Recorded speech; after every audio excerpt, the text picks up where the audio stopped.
There's No Compromise, written by Rahima Islam, illustrated by Fahmida Zaman.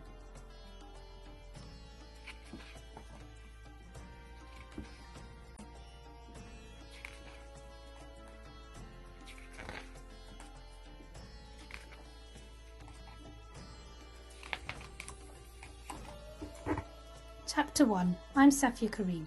England is my home, but I'm not English. My grandparents come from India and my parents were born in England. When I look in the mirror, I see an Indian girl, but I don't speak like an Indian girl, I don't dress like an Indian girl, and I don't have the same values as an Indian girl. Don't get me wrong, I know a lot about India, and many of the traditions of India are still instilled in my family. At the same time, I haven't adopted all the traditions of England either. I often feel confused about my identity. But one thing I'm certain about is that I'm a Muslim. I've been taught to never compromise that. When I first met Zara, who is now my best friend, she asked me where I was from.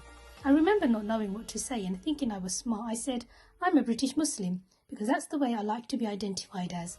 Zara sighed and again repeated with a deeper tone, but where are you from? I thought for a while and said, well, my grandparents come from India, but my parents were born in the UK and so was I. She seemed content with what I said, but she had a confused look on her face. Squinting her eyes, she continued, but aren't all Indians Hindus? I felt a bit annoyed at her ignorance, but I corrected her. Muslims also live in India, I said.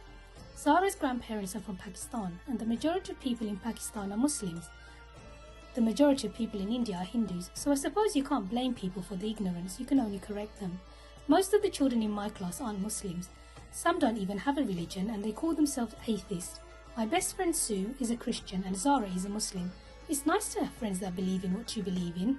Sue believes in a God, but she goes to church and worships God by praising Him in music and prayers, as well as reading their holy book, the Bible.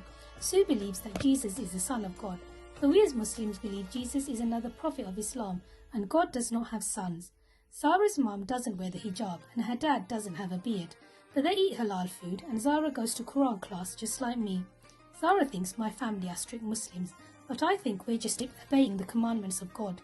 Mum and Dad think that we should always try our best to be the best of Muslims by obeying God in all our actions.